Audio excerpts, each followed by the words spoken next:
¿Qué tal a todos? Buenas tardes ya. Algunos veo que de vuelta a sus casas probablemente, manejando. Jenny, por favor, ponga atención al manejo. Ya no queremos ser responsables de algún accidente. Eh, Agradecer la asistencia de la gente que está, algunos con cámara prendida, eso siempre se agradece, sobre todo los que somos docentes, y que vivimos en pandemia. Créanme que fue duro esto de las cámaras no encendidas, así que agradece mucho a los que pueden prender sus cámaras para irlos mirando, para ir viendo si es que se van comprendiendo las cosas que vamos hablando, ir viendo reacciones, eso es lo importante. Bueno, bienvenidos entonces y les comento, hoy día vamos a dar, esta charla se enmarca en una serie de charlas que hemos hecho con miras a promocionar el magíster en información financiera contable. Me presento, mi nombre es Carlos Contreras, soy el director académico del programa de Magíster, además soy académico de la Facultad de Economía y Negocio de la Universidad de Chile, eh, y un poco la idea de esta charla que vamos a tener hoy día, el director de orquesta va a ser mi colega Guillermo, se enmarca un poco en áreas que son súper core dentro del programa de Magíster. Y un poco lo que generalmente hacemos con estas charlas es tocar tópicos que de alguna manera se ven en el magíster, ¿no? Que profundizamos mucho más en el magíster, pero es para que ustedes también se hagan una idea de las temáticas que vamos desarrollando en el programa. Yo les diría que la temática de hoy día justamente yace o es muy transversal a todas las áreas o cursos que tocamos o que vemos en el magíster. Aquí siempre les pongo yo la malla curricular del programa, donde si se fijan dentro de las áreas más core, de las áreas donde más hay desarrollo de contenido, es en dos principalmente, que es contabilidad, que le llamamos información financiera contable, y finanzas. Y bueno, también gestión.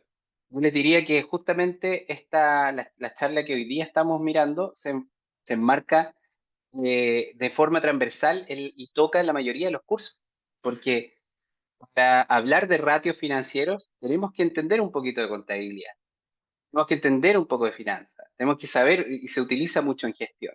Entonces, toca varias líneas transversales del programa, y no solo del magíster, y en su calidad de director también, Guillermo, de este programa que es el de postítulo, un diploma de postítulo en información financiera contable, es conducente al magíster, ¿sí? Para los que no lo conocen, porque la charla hoy día está muy enmarcada en términos del programa de magíster, pero simplemente hay algunos que no conocen la existencia de este postítulo, es conducente al magíster, donde el 100% de los cursos del postítulo se convalidan al magíster. Y ahí pueden ver ustedes que de hecho están destacados los cursos que se desarrollan en el postítulo. Entonces, la idea de la charla hoy día es justamente ver estas temáticas que son súper relevantes dentro del programa, que se tocan en gran parte de los cursos. Para hablarnos de mucho más en detalle de la charla, el director de orquesta hoy día va a ser mi colega y amigo Guillermo Rebolledo. Guillermo Rebolledo, para los que no lo conocen, es director, es docente y asesor director de empresas, es docente y asesor de empresas también. Es director del diploma de postítulo en información financiera contable. Cuenta con una infinidad de experiencia en el mundo profesional, en el mundo empresarial. Ha participado como gerente corporativo, gerente de contabilidad de varias empresas. Pueden chequear su currículum en LinkedIn y, y tiene una experiencia enorme en docente también. Por ende, probablemente sus capacidades también de ir desarrollando contenido son muy atractivas y por eso hoy día lo invité a participar de esta charla. Yo voy a estar como en un rol de comentador, no solo moderador, voy a tener un poquito un rol más activo en la charla, voy a ir, el tópico que hoy día vamos a tocar es parte de un área también de expertise mía, También desarrollé en algún minuto el curso de análisis de información financiera en el magíster, por ende conozco mucho estos tópicos y vamos a ir tratando de pimponear y complementar ahí con Guillermo las temáticas que vayamos conversando. Así que nada, pues sin más preámbulo, les doy el paso con Guillermo, que nos va a comentar acerca de esta pregunta. La voy a hacer, voy a volver a esta. Es que basta con los ratios financieros tradicionales. La idea es darle una mirada nueva a la información financiera para la toma de decisiones. ¿Ya? Guillermo, la audiencia es todo suya. Ok, Harold, muchas gracias. Bienvenidos y bienvenidas todos y todas. Vamos a recorrer algunos tópicos, nos vamos a detener en algunas partes como para hacer una reflexión. Y dado el título que se planteaba si los ratios tradicionales son suficientes o bastan hoy, creo que es importante justamente recordar cuáles son comúnmente los ratios tradicionales. Entonces, si podemos ver, Harold, comúnmente, por ejemplo, hablamos de liquidez corriente y todos hemos aprendido los ratios típicos de activo corriente, partido por pasivo corriente, y a todos nos dijeron alguna vez que si era sobre uno era bueno y bla, bla, bla. Sin embargo, es importante también tener en cuenta y preguntarnos, bueno, ¿eso servía cuándo y para qué? Y aquí vamos a plantear el tiene una derivada. Hay usuarios internos y usuarios externos. Los usuarios internos en la práctica no requieren este tipo de indicadores porque el usuario interno tiene acceso a toda la información detallada. Por lo tanto, muchos de estos indicadores tienen más sentido para un usuario externo. Entonces ahí viene un tema relevante.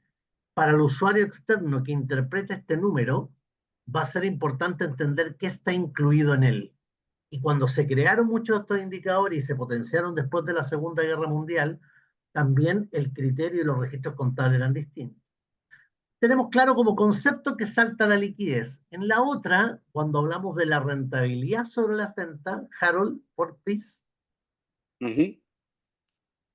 eventualmente el concepto de rentabilidad también tiene varios matices, porque uno habla de rentabilidad libremente, pero una cosa es el ROE y el ROA que están acá abajo, y otra cosa es la rentabilidad sobre las ventas. ¿Qué quiero irles transmitiendo desde ya? Y es algo que nosotros desarrollamos en los cursos de pregrado, incluso filosóficamente con los estudiantes. Hemos aprendido una serie de ratios de memoria porque se tomaron en base a una realidad, pero resulta que la agrupación que se le da a esos ratios podría no ser la más adecuada. Por ejemplo, cuando hablamos de los ratios de rentabilidad y me agrupan el ROE, el ROA y la rentabilidad sobre las ventas, las tres miden tres cosas totalmente distintas. Por lo tanto, uno de los primeros desafíos que uno debería hacer es entrar a plantearse si la forma como hemos agrupado estos ratios en el tiempo es la adecuada. Aquí otro tema que también en la práctica se plantea, si el que va a revisar estos números es un usuario externo, el usuario externo es un potencial inversionista, por lo tanto su primer foco va a estar en el ROE como retribución de dividendo, y el usuario externo que podría ser un financista, su mirada va a ser los indicadores de endeudamiento. Sin embargo, y Mm. también aquí hay un tema importante, ¿por qué al usuario externo, perdón, le podría interesar aquellos indicadores de rentabilidad sobre las ventas, sobre liquidez? Le van a interesar porque tienen que ver con la operación. Y como tienen que ver con la operación, y aquí también otro mensaje que tiene que ver mucho con la práctica, la única forma de que yo me asegure de que al menos me paguen los intereses es que los flujos operacionales permitan cubrir esto. Por eso existe un indicador que se llama cobertura de intereses.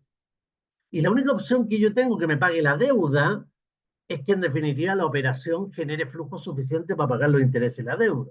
Sin embargo, ya usé una palabra aquí sutilmente que es parte transversal de lo que hemos hablado, que son los flujos. Y al potencial inversionista no le debería interesar solo el ROE, le debería interesar la capacidad que tiene la empresa de generar caja. Y ahí miraría la rentabilidad sobre las ventas, la liquidez. Bueno, ¿qué es lo que estoy tratando de plantear? Esta mirada tradicional, que sigue siendo útil, de repente puede quedar un poquito coja en el escenario actual. Si nos vamos a la otra slide, por favor, Harold, en el escenario actual, ¿qué es lo que nos empieza a ocurrir? ¿Qué es lo que está pasando? Lo que nos está ocurriendo es que estamos inmersos en una forma de hacer negocio que ya no tiene la pausa que tenía antes. Antes la pausa era, oye, veamos los ratios, era como un análisis horizontal cada 3 meses, cada 6 meses. Hoy en día, por un lado, la digitalización no solo de los datos, sino que también la digitalización de los datos de negocios, compras, ventas, márgenes, etcétera. Como por otro lado, la mirada dimensional de la información. Hoy día cuando hacemos un análisis financiero no solamente cruzamos y verificamos el margen o el dato cuantitativo, sino que lo hacemos con la actividad. Hoy día tenemos que estar evaluando lo que se llaman los mix de productos, mix de venta, mix de margen. Y esto de alguna manera son exigencias, como se plantean ahí, que cada día más requieren, demandan los usuarios externos de la información. Entonces, se me pasa a la otra, Harold, por favor, los ratios tradicionales que tienen su historia, ojo, que si ustedes se colocan a averiguar desde cuándo viene el ROE y viene el ROA, se van a remontar a inicios del siglo XX, cuando partió toda la actividad productiva en Estados Unidos, donde estuvo Taylor, Fayol, y después se potenciaron algunos temas con la crisis de 1929, y a mediados, después de la Segunda Guerra Mundial, la reconstrucción del mundo también generó una serie de modelos. De hecho, cada vez que hablamos de DuPont, DuPont tuvo ese desarrollo en ese momento. Sin embargo, hoy día, a finales del siglo XX, ya inicio de este siglo XXI en el que estamos, hay ciertos dogmas que están cambiando. Entonces, si me das la siguiente, las ventajas tradicionales que tenía los ratios eran esas. Permitían la comparabilidad entre las empresas, sí. Permitían de manera simple interpretar algún cálculo, algún número. Eran de aplicación universal porque además las escuelas de administración y de negocio enseñaban todos lo mismo. Y por lo tanto había una aceptación generalizada. Pero debemos decir algo, en ese momento de la historia de la humanidad, lo que más se hacía era vender, no al crédito, vender. Miren, detalle importante. En esa época, después de la reconstrucción de la Segunda Guerra Mundial, y en el mundo en general del 1950-60 en adelante, los negocios estaban enfocados en generar modelos de negocio, pero no era tanto el cuestionamiento del crédito, del financiamiento, y si lo era, que fue cuando surgió el leasing también, fue un financiamiento para la empresa. Sin embargo, hoy día, ¿con qué nos encontramos? Todos los modelos de negocios que tenemos hoy le colocan un componente que antes no era tan crítico, y es justamente ese, vender al crédito. ¿Por qué es un componente relevante? Porque todos los análisis que hagamos de márgenes de rentabilidad, de márgenes EBITDA, de liquidez, etcétera, tienen un gran supuesto, y es que tengo cobrada la venta, tengo la caja disponible. Entonces, ¿cuáles son las limitaciones que de alguna manera en el escenario actual se nos complican en los ratios tradicionales? Primero, el ratio tradicional es solo histórico, y hoy día la velocidad hace que, aunque no podamos proyectar todo el futuro, al menos deberíamos estarlo viendo diariamente. O sea, de hecho, yo creo que a muchos de ustedes les pasa. Hoy día, si alguien me dice estamos a 19 de mayo y alguien me dice que el 19 de mayo todavía no tiene claridad de cuánto es el resultado de abril, tenemos un problema. Entonces tenemos un problema de fase 19 días. O si alguien me dice que todavía no sé cómo están las cobranzas y los pagos al 30 de abril, tenemos un problema, han pasado 19 días. O sea, hoy día lo que mencionábamos antes, que es la digitalización de la información, empieza a requerir que estos indicadores tradicionales ya no sean tan de largo aliento, sino que empiecen a ser determinados más continuamente. Este análisis estático, como dice ahí, debemos transformarlo en un análisis dinámico. No podemos adivinar, no somos futurólogos, ni tampoco podemos aseverar que las proyecciones se van a cumplir, pero no es menos cierto, y la semana pasada en otro webinar una asistente me preguntaba, no es menos cierto que desde que hago el presupuesto, miren lo que digo, desde que hago el presupuesto yo debería estar calculando los indicadores, desde que hago el presupuesto yo debería calcular los KPI, porque si en el presupuesto tengo las ventas, el margen y el costo, y voy a proyectar los próximos 12 meses, yo debería estar proyectando eso, pero ojo, ¿con qué detalle? Comparándolo inmediatamente con el año anterior. Hoy día uno de los riesgos que tienen los negocios es que las ventas crezcan y el margen caiga. ¿Por qué? Porque de repente vendemos más productos, pero que son de menor margen. Y eso igual complica la estructura porque nosotros necesitamos pagar la estructura fija.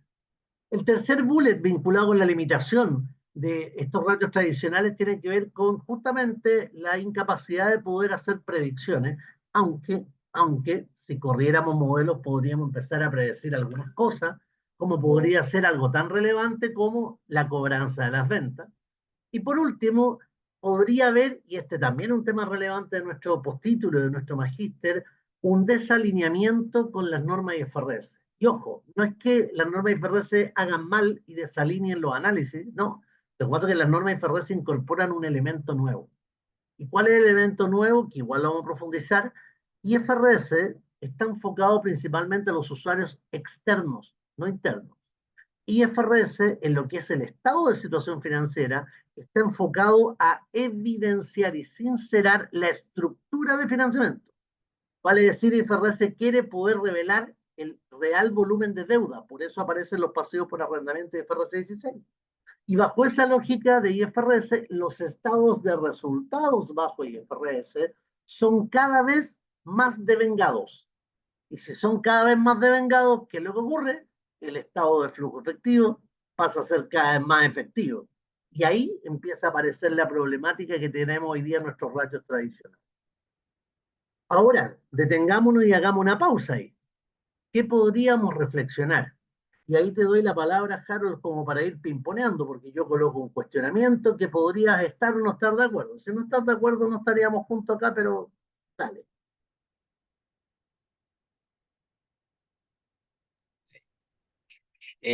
Sí, pues es una reflexión bien importante, que es un poco la pregunta incluso de la charla. Si es que los ratios tradicionales recogen un poco las complejidades actuales de los negocios. Mira, yo diría que efectivamente, o sea, para tirar la respuesta corta, yo te diría depende de varias cosas. Yo tengo una mirada un poquito más optimista de los ratios tradicionales de la que tiene Guillermo. No obstante ello, evidentemente tengo muchas críticas al respecto de los ratios, de cómo, más que de los ratios en sí, que son una herramienta, es cómo lo usamos, justamente los usuarios de la información. ¿Ya? Aquí puse algunas pequeñas reflexiones. Por ejemplo, depende de muchas cosas. ¿Qué decisión y qué desempeño estamos evaluando? Cuando miramos los ratios y vemos rentabilidad, o sea, en general en la práctica corporativa hay un enfoque excesivo, diría yo, a la rentabilidad. ¿Sí? Todo pasa por rentabilidad. Queremos evaluar el desempeño de una organización, miremos la rentabilidad. Queremos evaluar si a la empresa le va bien o le va mal, miremos la rentabilidad. ¿La empresa tiene para pagar o no tiene para pagar? Igual miramos la rentabilidad. Aquí hay un tema también importante, la oportunidad de la información. Efectivamente, como bien decía Guillermo al inicio, depende mucho de donde uno esté parado mirando la información financiera. Si estás adentro de la compañía, probablemente, y uno esperaría que ojalá uno tuviese información de una frecuencia mucho mayor. Ojalá, si es que la presentación de los estados financieros es trimestral, ojalá tener una mirada un poquito más frecuente, mensual, o incluso algunas empresas tienen información financiera, ratios construidos en forma diaria. ¿Sí? No es la práctica usual, pero si nos quedamos básicamente con la información financiera presentada en forma trimestral, claramente la oportunidad de hacer de gestión oportuna se pierde, digamos, ¿sí? Y ahí básicamente estamos construyendo ratios para presentar al regulador, que sería básicamente el análisis razonado. Eh, eh, por ejemplo, los bancos tienen estados financieros mensuales. Los bancos tienen estados financieros diarios que suben y claro, en el negocio financiero está mucho más entendido el fenómeno de la presentación de información financiera porque es un ente más regulado en esos términos. ¿Qué les voy a destacar un poquito? Los últimos dos puntos. El demasiado foco en la rentabilidad de los ratios tradicionales y además la poca mirada integrativa que como usuarios le damos a la información financiera y a los ratios financieros. Les voy a poner algunos ejemplos nomás. Cuando uno dice, miremos miremos cómo le fue a una empresa. Estoy desde afuera. ¿Cómo le fue? ¿Le fue bien o le fue mal?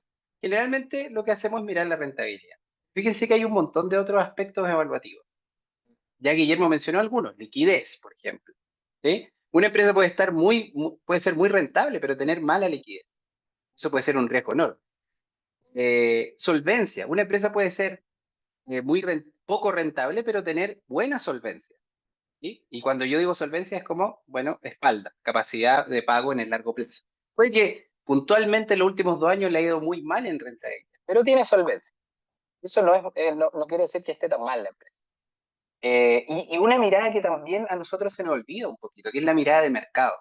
Muchas veces la empresa puede estar mal en rentabilidad, tener mala liquidez, pero a veces la percepción del mercado sobre la empresa no es tan mala como uno tiende a pensar. Cuando uno está muy inmerso en la contabilidad y en los ratios, muchas veces como que se pierde esa lógica. A veces el mercado ve buenas perspectivas de la empresa. Cuando miramos al mercado, generalmente mirando empresas que transan en bolsa a través del precio de la acción, por ejemplo. Cuando digo el foco es mucho en la rentabilidad, sin embargo, poca integración. Les pongo aquí un ejemplo y aquí no es para asustarlo, ¿ah? Poner un montón de fórmulas y cosas y ratios. Es solo para, primero, justificar lo de la charla, que es ratio financiero, y tenemos que hablar de ratio, digamos, ahí hay algunos ratios.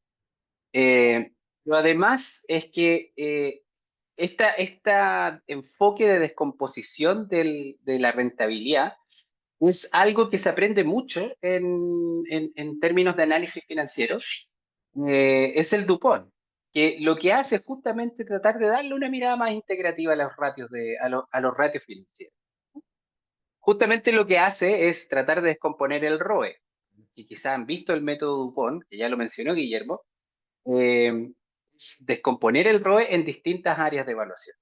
Y esta es una descomposición alternativa, no es la clásica. A mí me gusta mucho más esta, porque justamente lo que trata de mirar es el efecto de la deuda sobre el aumento o disminución en la rentabilidad. Típicamente, disminución.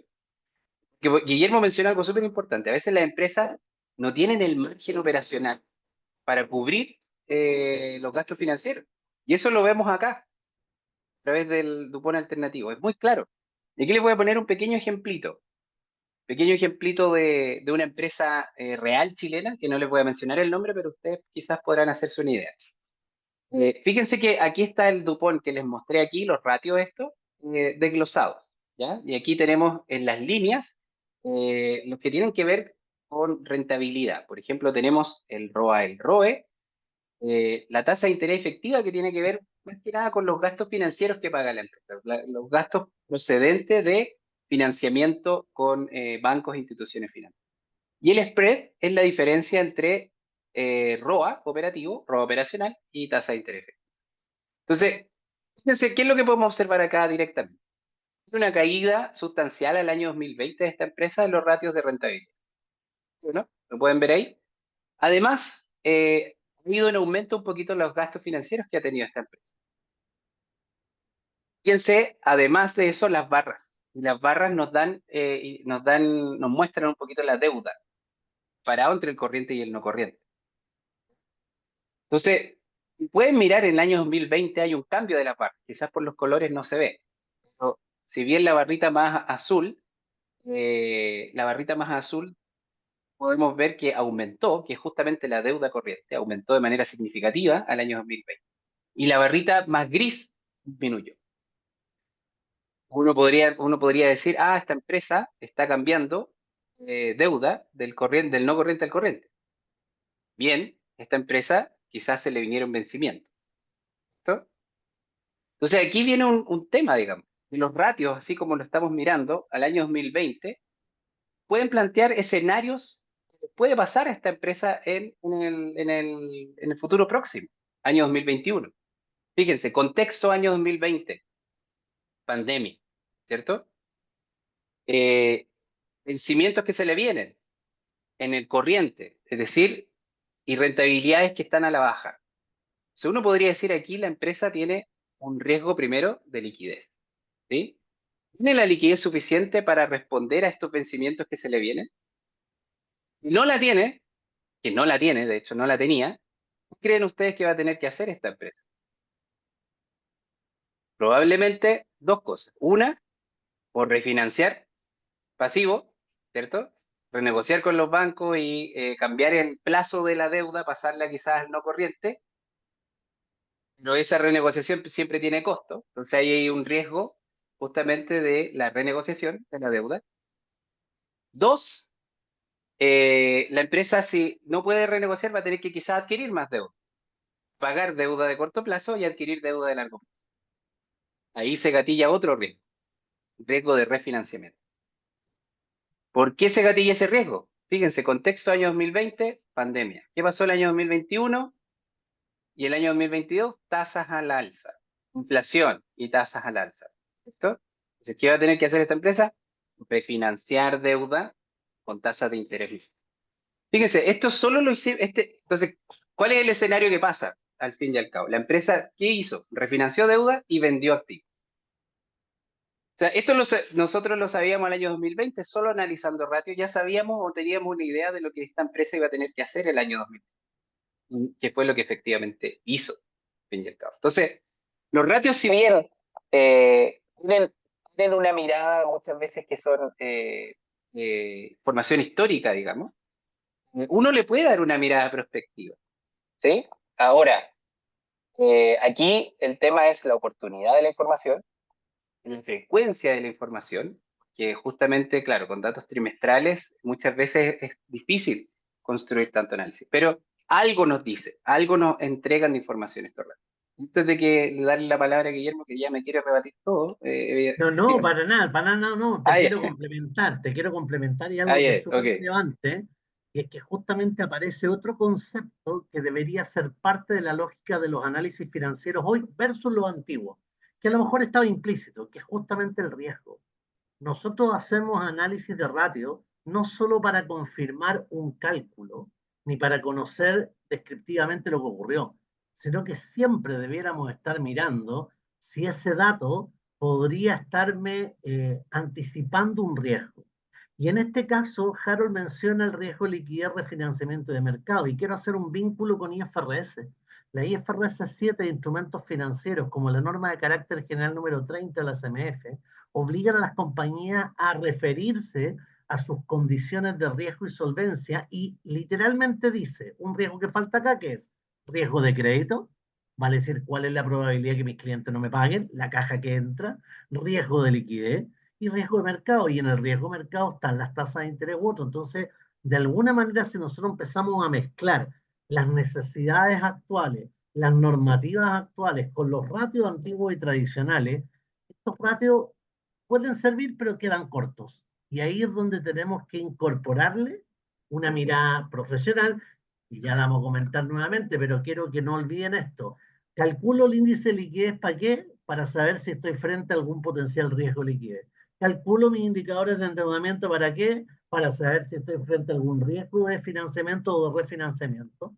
Y como lo decía Harold, de alguna manera cuando vino la pandemia nos lo enteramos. Ahora, ahí vamos a recordar algunas cosas. Algunas compañías venían quebradas antes de la pandemia, solo que la pandemia evidenció lo que no sabíamos. Sincero el escenario. Mm. Sí, solo para terminar nomás, Guillermo, el riesgo de mercado lo menciono ahí porque efectivamente esta empresa tuvo que salir a liquidar activos y probablemente un valor de mercado mucho menor del que tenía cuando los adquirió, digamos. Entonces, no solo el riesgo de mercado se gatilla por este tema de las variaciones en la tasa de interés, variaciones de precios, sino por variaciones también en los precios de los mismos activos. Estamos pensando activos fijos, por ejemplo. ¿Sí? Ah, lo que pasa es que esta compañía, sin decir el nombre, ¿cierto? Seguramente tenía deuda en UEF y se endeudó en UEF pensando que la UEF iba a ser toda la vida un 3%. Y seguramente tomó un Exacto. bullet, y aquí voy a decir algo que puede ser un poco controvertido, tal vez tomó un bullet a 20 años sin intención de querer pagarlo. Porque una de las cosas que uno ve en las compañías hoy día cuando toman bullet a 10, 15, 20 años es que no separan platita a los 20 años para pagar la deuda, están esperando refinanciarla. Ahí ya entramos en Mm. otro tema, delicado igual. Vale. Ahora, Le dejo la palabra a Guillermo. en esta situación, el recorrido que acabamos de hacer, si vamos desmenuzando dónde podría estar alguna crítica de estos ratios tradicionales, basado en estado financiero histórico, como dice ahí, subestimando la liquidez. Y es importante, justo lo que hablábamos, subestimándola pensando en que solo con ese índice nos faltaba, pero no hay que olvidar que el índice de liquidez se saca de una fotografía. Y sin querer decir que es lo que podríamos enseñar, porque no es así, todos sabemos que algunos podrían hacer cosas como pedir una deuda el día 28 de diciembre, Día de los Inocentes, dejar toda la plata en el efectivo equivalente, tomar una deuda mediano o largo plazo, entonces una proporción queda en el corriente, la otra en el no corriente, y el índice de liquidez mejoró, pero drásticamente. Entonces, ojo que de alguna manera subestimamos la liquidez al solo quedarnos con el indicador. La crítica también es que los ratios tradicionales no son predictivos. Seguramente eso no lo vamos a resolver inmediatamente. Y hay una desconexión con la operación del negocio. Este es otro tema importante. La operación del negocio es conveniente siempre los análisis de los ratios, no porque queramos gestionar el negocio, si eso lo van a hacer a lo mejor mucho mejor las compañías y su personal. Pero no es menos cierto que si yo financio o invierto, es la operación la que me va a dar el efectivo suficiente para pagarme la deuda o el dividendo. ¿Cuáles son los impactos que tenemos? Y aquí me voy a ir al lado. Si tenemos información basada en estados contables históricos, y hoy día aparece un IFRS, donde cuestiona bastantes elementos que vienen dando desde el año 2009, entonces la pregunta y la alternativa moderna que uno tiene que plantearse ahí es, ¿habrá algún indicador que tradicionalmente hemos visto, medido y mirado de una determinada manera, que deberíamos ver de una manera distinta? Y la respuesta es totalmente sí. Y ahí viene el desafío. Bueno, ¿y por qué no se han hecho esas variantes? Algunos dicen que sí, otros que no. Si yo revalúo propiedades, plantas y equipo y sigo calculando el ROE como corresponde y el resultado no se ve beneficiado, se cae el ROE. ¿Será real? ¿No será real? ¿Corresponderá? Nos pasó con la NIF 16, ya lo vamos a comentar. En la segunda parte de la subestimación de la liquidez, como que hemos dejado de lado de que un termómetro real para la salud financiera de la compañía es la caja, pese a que todos los profesores de antaño decían que las empresas quiebran por la caja y que lo importante era la caja, y que la caja, y la caja, y la caja, sin embargo, lo que más vemos, medimos, nos aplaudimos, nos beneficiamos y nos vanagloriamos es del EBITDA. Entonces, ¿cuál es el tema alternativo? Tenemos que retomar la relevancia que tenía el estado de flujo efectivo, no como un estado complementario para que cuadre con los otros, sino como un estado de gestión que tiene la particularidad que tiene los flujos separados entre operación, inversión y financiamiento, que son elementos clave de la gestión de una compañía. Tenemos la crítica de que no son predictivos los ratios tradicionales y seguramente no lo van a hacer, pero si podemos incorporar algo de data analytics, algo de información al día, algo de ratios más diarios y semanales, seguramente vamos a contribuir a no solo estar analizando la historia. Y por último, la desconexión con la operación, que es otro tema súper relevante. Aunque haya indicadores que puedan ser transversales a todas las empresas, lo más probable es que hay ciertos sectores económicos que tengan indicadores como más relevantes. Por ejemplo, los centros comerciales que hoy día podrían valorizar a valor razonable sus propiedades de inversión. Eso les permitiría sacar un rango o un ratio de rentabilidad de ventas sobre el valor de la propiedad de inversión. Y esto es muy doméstico y siempre se lo cuento a los alumnos. Si usted se compra un departamento en 1000 UF y paga 300 lucas de dividendo y a los 4 años el departamento vale solo por plusvalía 4000 UF, usted no puede seguir cobrando las mismas 300 lucas de arriendo equivalente al dividendo porque el valor de la propiedad cambió. Entonces los valores de renta se mueven en función de aquello y ahí uno podría empezar a mezclar ratios con una mirada tripartita. El estado de situación es una foto al momento, el estado de resultado es un flujo de vengado y el estado de flujo es un flujo efectivo que deberíamos poder matizar. Ahora, si pasamos a la siguiente, Harold, lo que nos Oye, ocurre... antes de que continúes, solamente quería agregarte dos críticas que también tienen un poquito los ratios, que también siempre las comentamos un poco en la clase. Una es que generalmente los ratios pueden ser armas de doble filo. Primero porque primero porque uno tiene el sesgo de mirar un ratio e interpretar el ratio como uno lo aprendió. Digamos, ah, no, mira, Claro, no sé, pues el típico de eficiencia, digamos, la rotación de inventario, la rotación de las cuentas por cobrar. Entonces, subió la rotación de inventario, estamos bien y toda la cuestión, pero resulta que esa interpretación general del ratio puede no condecirse con lo que realmente le está pasando a la empresa. Imagínense un caso en la cabeza, por ejemplo, de una empresa que está mal operacionalmente. Rentabilidad operacional ha caído, no obstante ello tiene buena rotación de inventario, ha aumentado su rotación de cuentas por cobrar, ha aumentado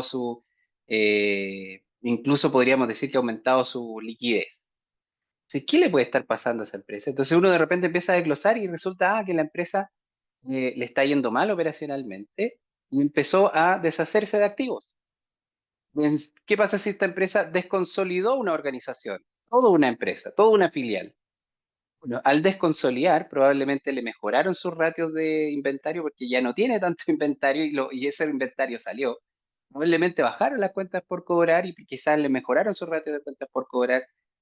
Probablemente ya no está tan endeudada porque pagó deuda vendiendo activos. Entonces, hay que tener un ojo. La interpretación del ratio no lo tenemos que interpretar generalmente como en la mirada clásica, sino que tenemos que entender muy bien qué es lo que le está pasando a la empresa. Eh, y bueno, lo otro es que efectivamente, claro, los ratios siempre tenemos que, aquí nuevamente, la mirada es distinta si es que alguien está fuera de la empresa que alguien está dentro de la empresa. Pero cuando uno está fuera de la empresa y uno ve los ratios, uno generalmente va al análisis razonado y en el análisis razonado se encuentra uno.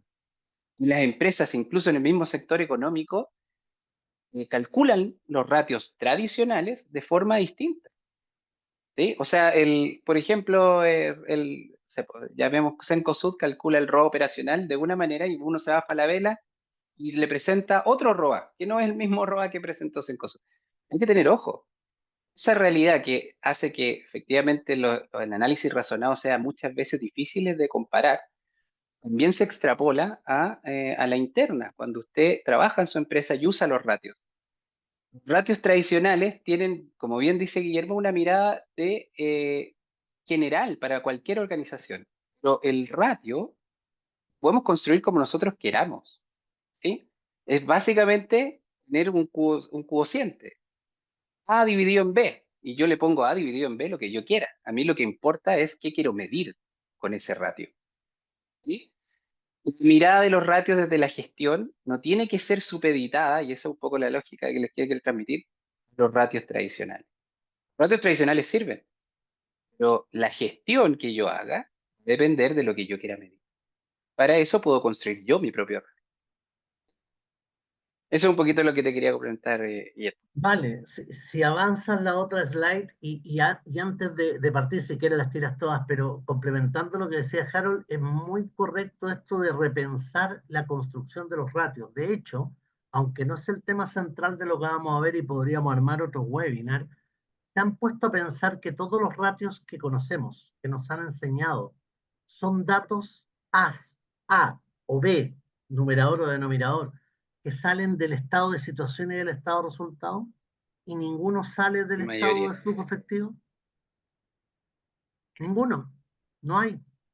Y eso qué nos genera algo medio inconsistente. ¿Por qué decimos que la caja es tan relevante, las empresas que ganan por la caja y no tenemos indicadores con el flujo? O vámonos a la mirada más interna. Piensa usted quién hace el estado de flujo efectivo en su compañía y usted me va a responder el área contable. Eso también es un error. Porque se supone que el estado de flujo efectivo, método directo, se saca los comprobantes de ingreso y egreso y el que tiene la potestad de esos comprobantes es tesorería. Y si el CFO tomara un estado de flujo efectivo hecho desde el área de tesorería versus un estado de resultado hecho desde el área contable, el CFO podría controlar. Esto que yo estoy diciendo no lo digo solo de la teoría. A mí, en el grupo UPA, cuando me tocó montar mi centro de servicios compartidos, fue uno de mis desafíos. ¿Y por qué? Porque justamente detectamos una serie de situaciones anómalas cuando el área contable me hacía el flujo. No porque no supieran, no, porque había más intención de querer cuadrarlo, por tema de tiempo, de oportunidades, etc. Bueno, aquí tenemos un tema súper relevante. Por ejemplo, estas normas que están acá son normas que los últimos 6, 7 años han sido relevantes. La IFRS 15 se adoptó el 2018, la 16 el 2019, la IFRS 9 el 2019. Y esas tres normas, si uno se coloca a pensar muy en detalle, por ejemplo, la IFRS 15 se mete en lo que es la determinación adecuada del ingreso en función de las características del contrato con el cliente. Pero sin entrar en detalle del registro, inmediatamente eso que me genera, que podríamos estar reconociendo un mayor o un menor ingreso, que no necesariamente se va a cobrar ahora. Y eso hace que el estado de resultado con el flujo se distancien un poquito. Eso hace que la cuenta por cobrar que se generó seguramente gatille un cambio en los días de rotación de cuentas por cobrar que no somos capaces de percibir y ahí es donde hay que entender la operación. Y FRS 16, ¿qué pasó el 2009? Telecomunicaciones, retail, supermercados, todo subieron el EBITDA un 15, un 20%. Livianamente se decía, mire, fue producto de IFRS 16, pero ojo, IFRS 16 no quería que subiera la EBITDA, lo que quería era sincerar la deuda, Por lo tanto, lo que de verdad apareció con EBITDA, perdón, con IFRS 16, es que las compañías empezaron a tener un mayor leverage porque empezaron a reconocer la deuda comprometida con un arrendador. ¿Y qué significa que haya subido el EBITDA? Significa que te estaba diciendo la norma que tenías que mirar más el flujo más que el EBITDA. Y eso empiezan a ser los llamados de atención que uno los empieza a notar. O en los instrumentos financieros, cuando hablamos del modelo de deterioro de cuentas por cobrar, se ve como una cosa técnica, así como, bueno, pérdida incurrida, pérdida proyectada, pero en realidad lo que estoy tratando de hacer es lograr mi mejor estimación, y ojo, esto tiene que ver con prospección, mi mejor estimación prospectiva del real flujo de dinero que va a entrar. Y esas tres normas son súper relevantes en cuanto a el análisis de la operación de los negocios y del endeudamiento. Y cuando aparece la IFRS 13, que golpea muchas otras normas vinculadas a activos de largo plazo, y nosotros nos colocamos a pensar, ¿y estos activos de largo plazo qué son? Son la razón de ser de muchas compañías.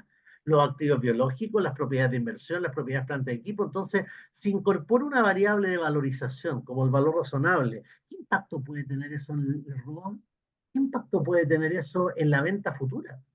Yo siempre lo converso y cuando lo vemos con los estudiantes decimos, oye, si el año 1 y 2 hubo un fuerte incremento en CAPEX de alguno de estos activos, yo esperaría el 3 o el 4 tener un incremento en las ventas o en el margen. O sea, una de las cosas importantes en los ratios, tradicionales o no, es que debemos no solo describir el ratio, sino que debemos ser capaces de correlacionar estos, justamente para entender qué es lo que puede ocurrir. Y así abajo, como dice otras normas IFRS, en general las normas IFRS, ningún ajuste de IFRS impacta a la caja. Todos los ajustes de IFRS son a través de comprobantes de traspaso que impactan el saldo del activo del pasivo, y eso hace que la caja vuelva a tener una necesidad y una vida propia. Ahora, ¿por qué mencionamos todo de la caja? Justamente por lo que viene ahora. Porque hay empresas que parecen como rentables, con tremendas utilidades, con buenos EBITDA, con buenos márgenes. Pero sin embargo, cuando yo veo el EBITDA y veo el estado de resultados, hay cosas que yo no logro ver y que me impactan en la caja. Voy a dar un ejemplo doméstico que me pasa con muchos clientes cuando los asesoramos. De repente hay empresas que marginan un 8, un 9, un 10% en la última línea, me llaman y me dicen, oye, no sé por qué no tengo caja. Cuando uno pregunta, oye, el PPM que pagáis todos los meses, ¿cuánto es? 3,5. Ya, pues ahí tenía el 35% de la no caja, porque el PPM no se ve en el estado de resultados. Y todos pensamos que se paga el impuesto a la renta en abril y no, lo pagamos todos los meses. O cuando empieza a ocurrir que el capital de trabajo empieza a escasear, le incrementamos un costo financiero al resultado que no es para inversiones, es para el capital de trabajo. Por lo tanto, en estricto rigor no deberíamos evaluarlo como un financiamiento a largo plazo para comprar un activo, sino que parte del costo de la operación. ¿Eso qué genera? Paso 2 que está ahí, la crisis del efectivo. Cuando nosotros solo nos enfocamos en el resultado contable y no en la caja, se genera una crisis en el efectivo que genera un desfase. Y cuando generas ese desfase, tú empiezas a gestionar ese desfase, retrasando el pago a los proveedores, pidiéndole a los clientes que anticipen, no cumpliendo, y eso nos puede llevar a ese título nefasto que diría quiebra sorpresiva, o llamémoslo hoy día reorganización. ¿Cuántas empresas tenemos que aparecen con reorganizaciones y son empresas que en estricto rigor no están quebradas, no están tan mal, pero tienen problema de caja? Y ahí uno dice, bueno, ¿y por qué no está tan mal? No, porque vende y todo, pero entonces si tiene un problema de caja tenemos un tema. Podríamos listar la cantidad de cosas que hacen las compañías van bien o mal asesoradas, o a veces incluso los mismos programas de posgrado en algunas universidades que alentaron el bullet, que alentaron que le das caja libre para pagar dividendos, que pídete el préstamo y pagamos dividendos. O sea, hay una cantidad de cosas que si uno se coloca a mirarlas súper finamente, significa no atender la caja en la dimensión que corresponde. Y la caja en la dimensión que corresponde es, yo genero caja operativa y debo ser capaz con eso de separar las lucas para pagar mis deudas, mis gastos operacionales, y no pensar que el EBITDA está siempre disponible para gastarse. Y si nos vamos a la otra slide, justamente el EBITDA, héroe o villano. ¿Es útil como indicador? Sí, es útil como indicador, pero ignora datos. El EBITDA no considera los desembolsos de capital, de inversiones nuevas. Debería, ojo, debería considerar los desembolsos de inversiones recurrentes, vale decir el OPEX. Pero aquí hay una trampa contable. ¿El OPEX qué sería? Los gastos de mantenimiento. Si usted lo deja como gasto de mantenimiento, entonces los voy a poder ver, va a ser parte de la vida. Pero nos falta los que dicen, no, ese gasto actívalo. Entonces, cuando tú ese gasto lo activas, ya no está en el OPEX. se fue al activo. Mejoró la EBITDA, pero la caja se desinfló igual. Entonces, es importante no desatender el EBITDA, porque como decía Harold, igual se usa, pero es importante saber cómo lo puedo de alguna manera dosificar, desmenuzar y entender mejor. Por último, en la otra slide, yo creo que no debemos de olvidar algo central, la estructura del estado de flujo de efectivo. El estado de flujo efectivo separa los flujos en tres niveles: operación, inversión y financiamiento.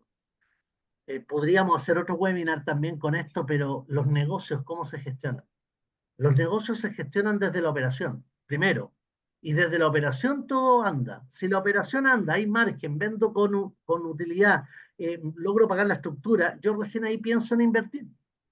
¿Y por qué? Porque quiere decir que logré mi capacidad máxima instalada, hay más demanda que satisfacer, entonces invierto. Y cuando invierto en el largo plazo, ahí decido financiarme.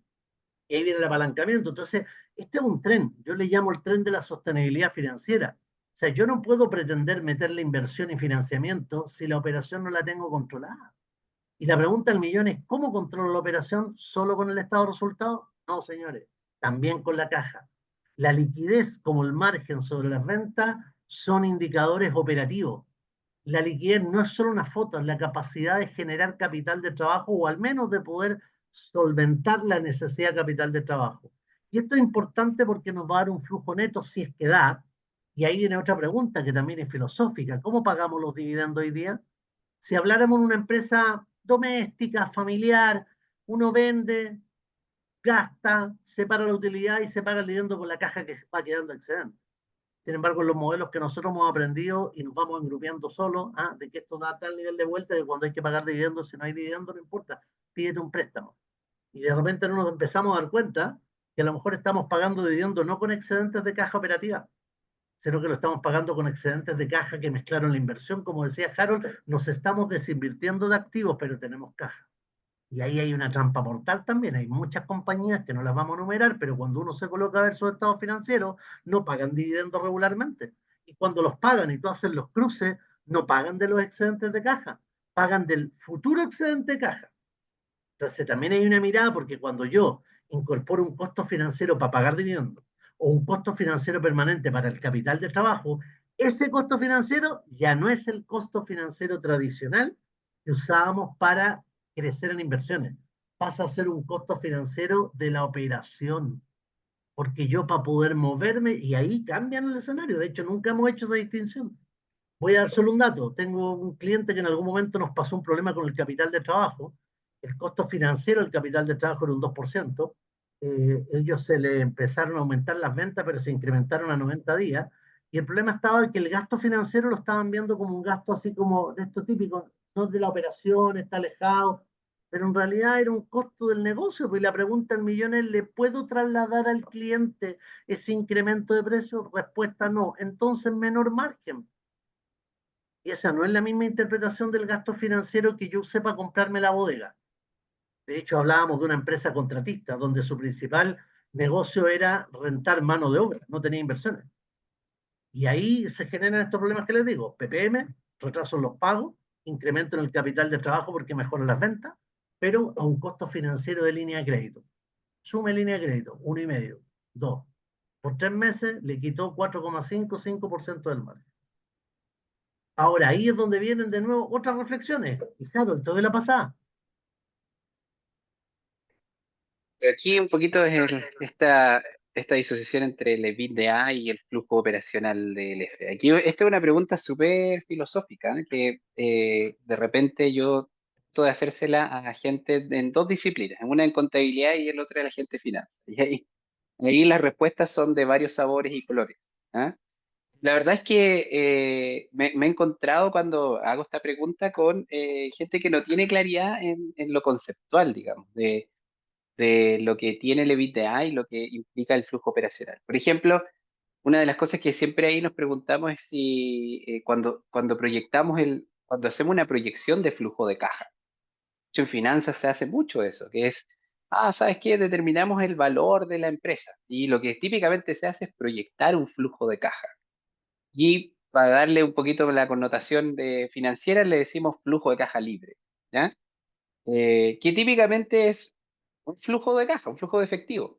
lo que se trata de hacer. Sin embargo, la gente de finanzas tiene el sesgo de irse al estado de resultado. Se va al estado de resultado y construye el flujo de caja libre desde el estado de resultado. Y ahí uno dice, oye, pero ¿por qué no tomaste el flujo de caja operacional que viene del F, del estado de flujo efectivo, para proyectar tu flujo de caja? Y ahí viene para no alargarme mucho más, esta discusión filosófica entre lo que es recurrente versus lo no recurrente, ¿no? Que a la gente en finanzas le interesa mucho proyectar el flujo de efectivo operacional, pero recurrente. Y ahí es donde el EBITDA muchas veces cae ahí en tela de juicio, porque si decimos el EBITDA es lo que más se parece al flujo, entonces, primero, tenemos que saber que lo que queremos aproximar es un flujo de caja. En el EBITDA hay un montón de conceptos que no son flujo de caja, son resultados de vengado.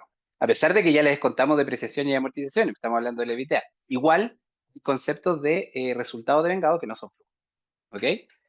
Y además, dentro de ese EBITDA hay cosas que no necesariamente son recurrentes. Cuando yo digo, aquí quiero determinar el valor de una organización, me quiero enfocar en los flujos operacionales recurrentes, tengo que saber cuáles son recurrentes y no recurrentes. ¿Sí? Y para ponerles aquí un ejemplo, esto es lo que típicamente hace alguien de finanzas para construir un flujo de caja libre. Se parece mucho, lo estábamos discutiendo con Guillermo antes de la charla, se parece mucho al método indirecto del estado de flujo efectivo. Se parece mucho, pero no es, pero tiene un mismo enfoque. Fíjense que se habla del flujo de caja bruto permanente. Entonces, yo aquí siempre le hago las preguntas en función de un caso que pasó hace un poquito tiempo. Hortifruti, una empresa agrícola, reconoció un deterioro de valor en sus plantaciones de 55 millones de dólares. Fíjense que eso generó una disociación con los tenedores de bonos de Hortifruti, donde los tenedores de bonos de Hortifruti dijeron, ¿sabes qué? Tú no estás cumpliendo con una cláusula del bono. Es justamente el EBITDA.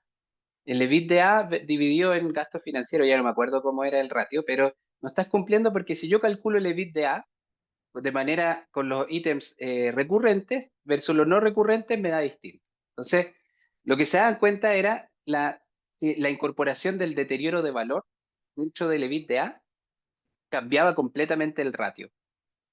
Los tenedores de bono decían que había que incluir el deterioro de valor y Hortifruti decía que no había que incluir el deterioro.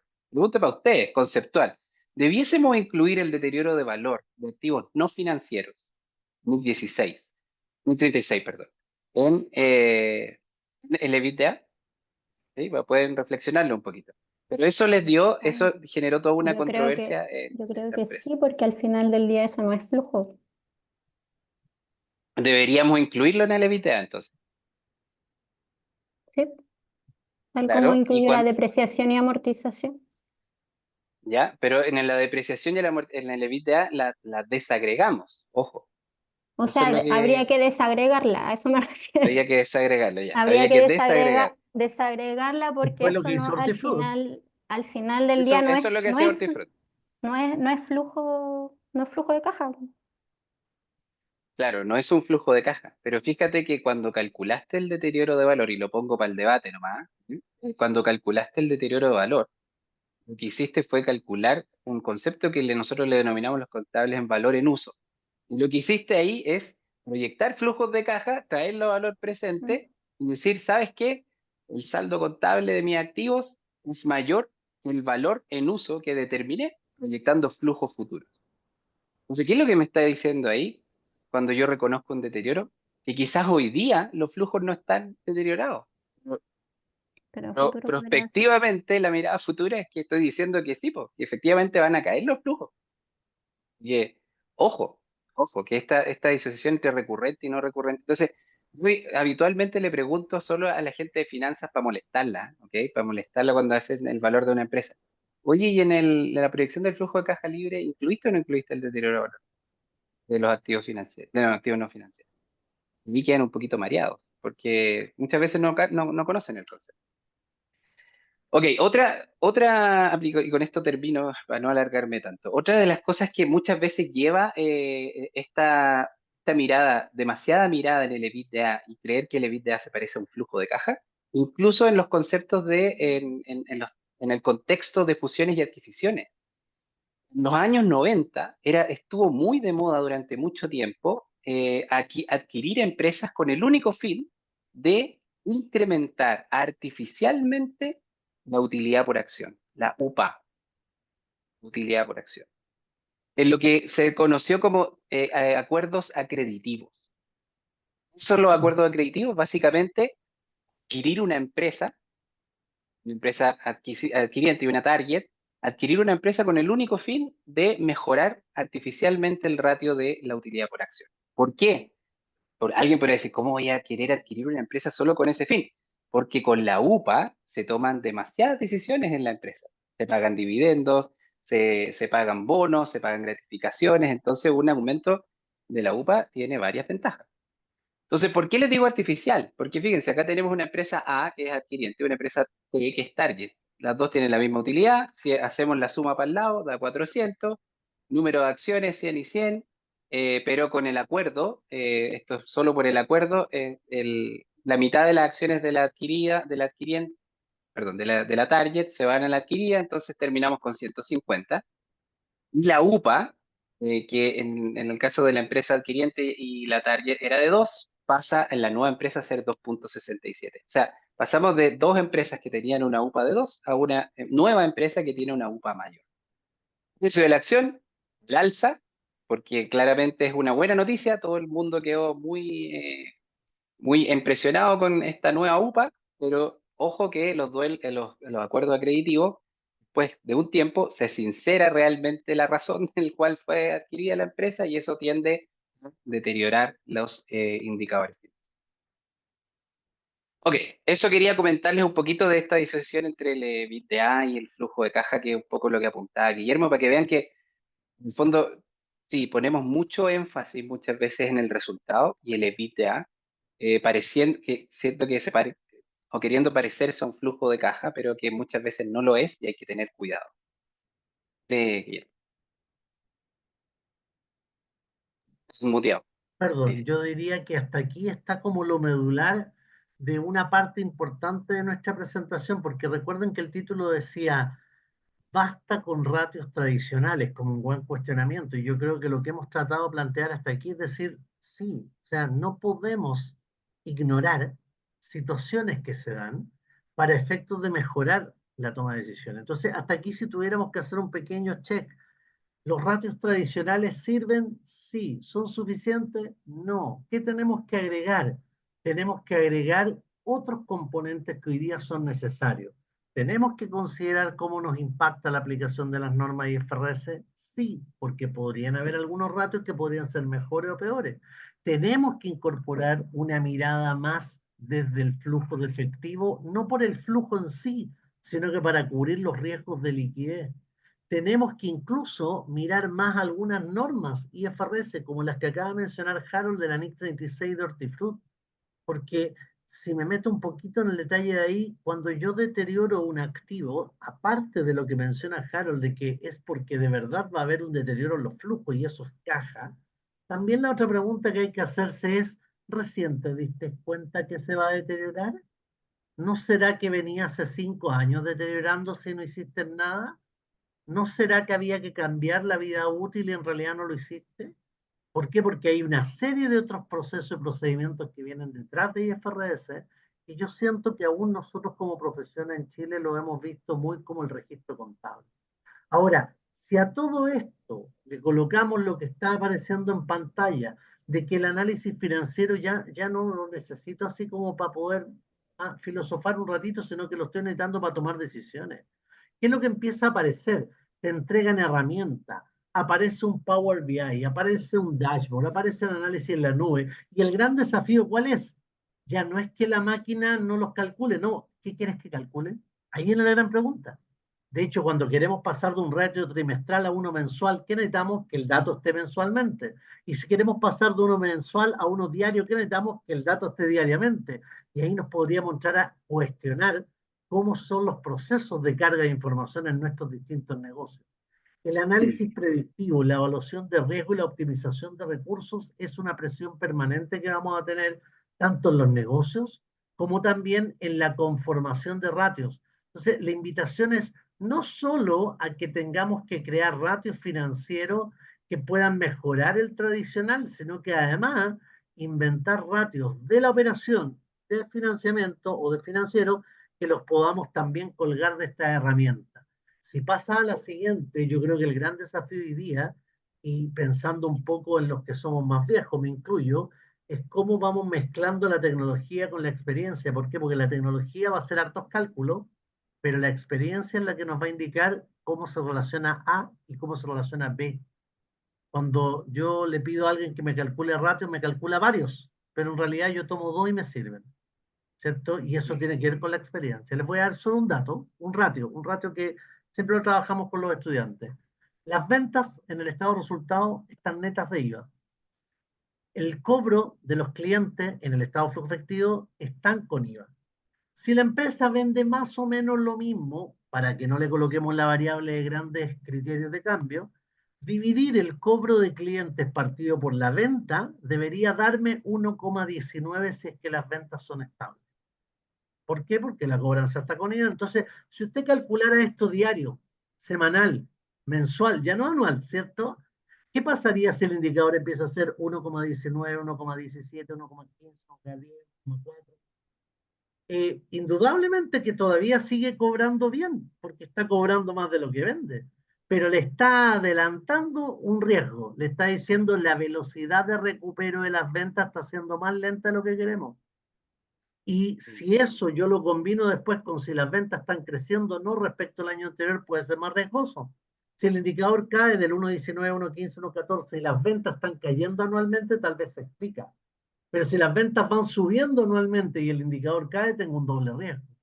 Y es lo que nos pasa en muchas compañías, a mí en mi rol de director, cuando me presentan proyectos, y la pregunta que yo siempre le hago al área de comercial o al área de negocio que presenta el proyecto, le digo, ¿cómo paga el cliente? Y muchas veces eso no está cubierto. No, después lo vemos. No, es importantísimo.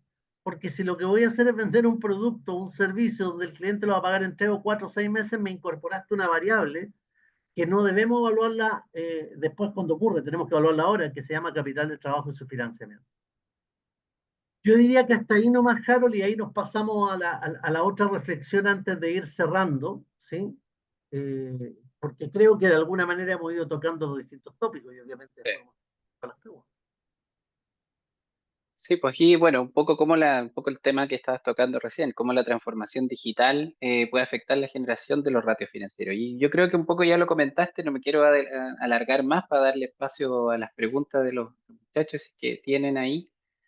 Eh, ¿Qué tenemos que hacer? ¿Nos volvemos tecnócratas? Es decir, bueno, tenemos que usar los ratios tradicionales, más ratios que creamos nosotros para hacer buena gestión y a eso le agregamos un montón de herramientas que hoy día tenemos a la mano tienen que ver con la analítica de datos, por ejemplo, que es parte incluso de los tópicos del programa, o con la inteligencia artificial que hoy día está desarrollándose de manera veloz, vertiginosa.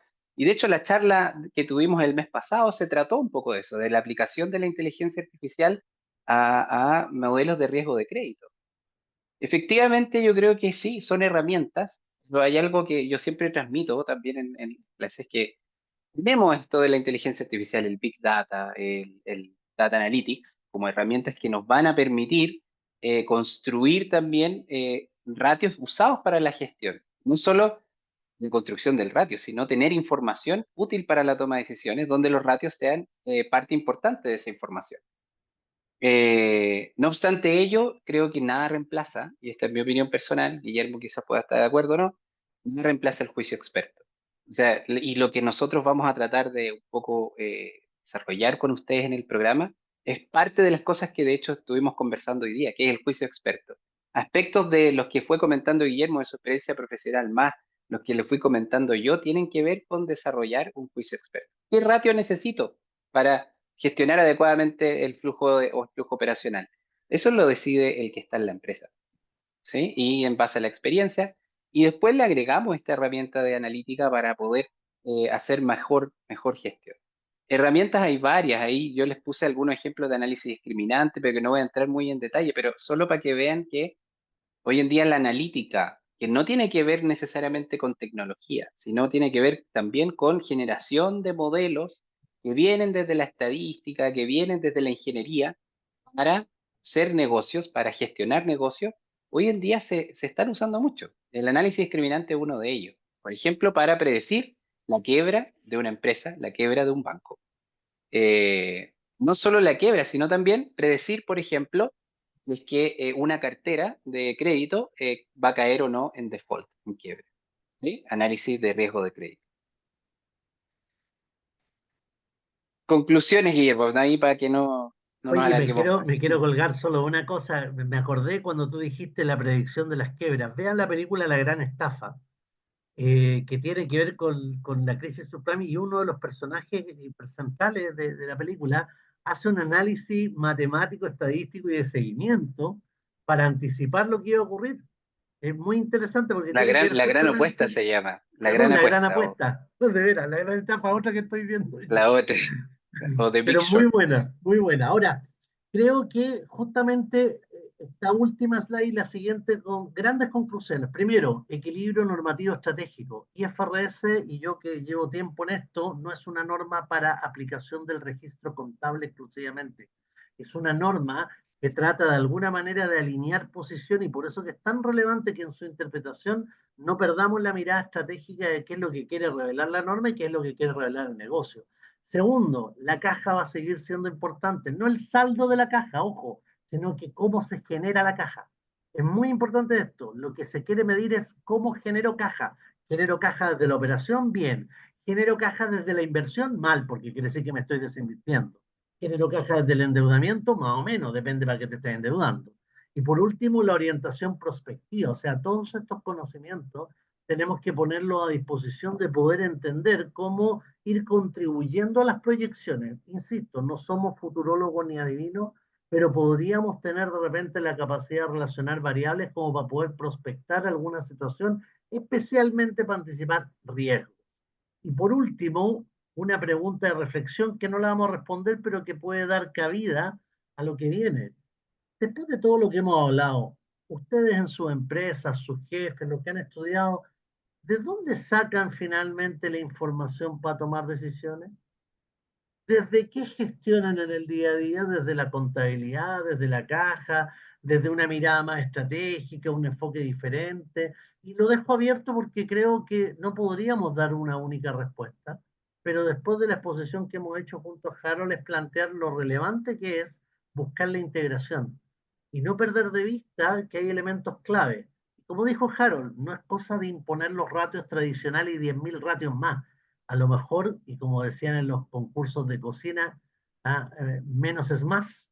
A lo mejor de repente la simplicidad de los análisis nos permite entender el problema real y no perdernos con tantos ratios que nos hacen dejar de lado la caja de la compañía o el negocio en sí. Don Jaro. Nada, pues, bueno, después de esta exposición, liderada por el director de orquesta Guillermo, donde yo fui solo ahí el arroz, digamos, acompañando de alguna manera, ojalá un arroz con No contribución, te un arroz tiré más al activo. suelo. Abrimos la audiencia, digamos, para ver si es que tienen alguna inquietud, algún comentario, algo que quieran hacer, bienvenido sea. Tenemos tiempito para tomar algunos. Así que o se desmutean o lo pueden dejar en el chat, como a ustedes les guste.